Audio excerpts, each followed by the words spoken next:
Renungan Harian Rabu 3 Februari 2021. Ketidakpercayaan orang Nazaret akan Yesus.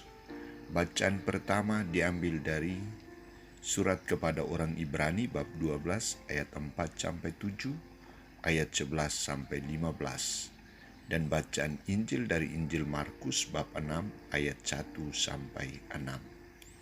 Saudara-saudariku terkasih, seorang anak kecil ketika membaca kisah tentang Yesus ditolak oleh kaum keluarganya di Nazaret, tempat asalnya sendiri, reaksi yang muncul adalah protes.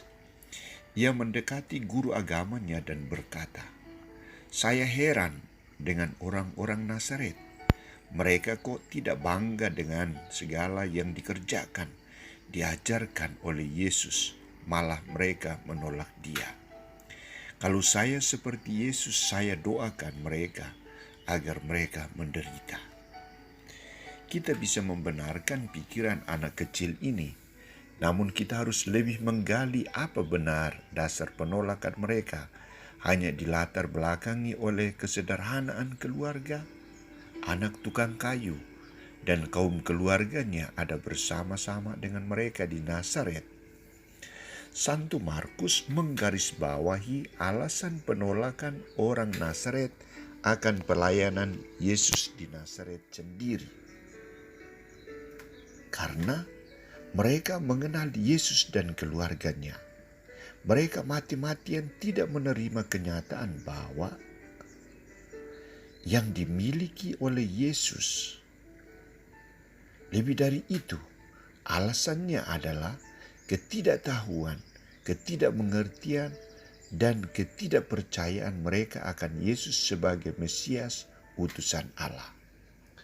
Bagaimana mungkin Yesus yang beberapa tahun hidup di Nazaret, bergaul dengan orang-orang Nazaret, bekerja sebagai anak tukang kayu, kok tiba-tiba harus menjadi Mesias?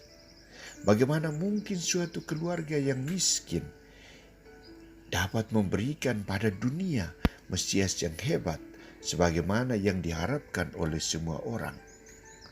Mereka memandang Yesus dari status keluarga yang rendah, tidak berpengaruh, dan bahkan biasa-biasa saja. Santo Markus juga menambahkan bahwa bukan hanya semua orang Nazaret yang menolak Yesus, tetapi kaum keluarganya sendiri juga tidak percaya kepadanya.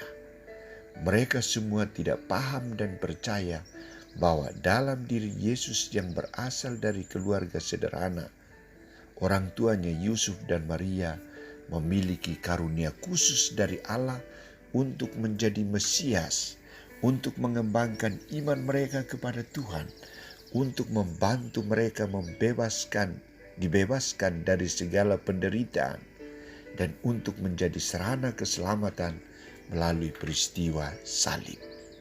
Sikap penolakan mereka ditanggapi oleh Yesus dengan sebuah pengakuan bahwa seorang nabi dihormati di mana-mana kecuali di tempat asalnya sendiri.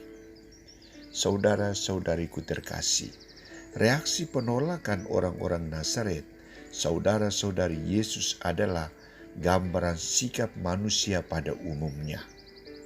Kok dia bisa terpilih jadi presiden? Kok dia bisa mendapat kepercayaan seperti itu? Kok dia bisa dipercaya oleh pastor untuk menjadi pengurus gereja? Kok keluarganya sederhana, tetapi anak-anaknya berhasil semuanya? Semua reaksi ini muncul karena ada kecenderungan dari kita, orang-orang Kristiani, bahwa Allah dapat menampakkan keilahiannya, menampakkan kehebatannya melalui peristiwa-peristiwa yang besar, mengagumkan, dan dalam diri orang-orang yang hebat. Padahal Tuhan dapat dan kadang hadir dalam peristiwa yang sederhana, biasa-biasa saja, dan dalam diri orang-orang yang sederhana, tidak diperhitungkan dan tidak ada pengaruhnya.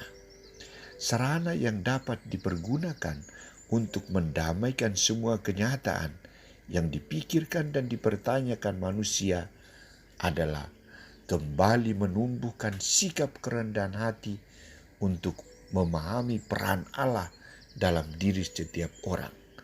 Teristimewa peran Allah dalam diri Yesus orang Nazaret itu.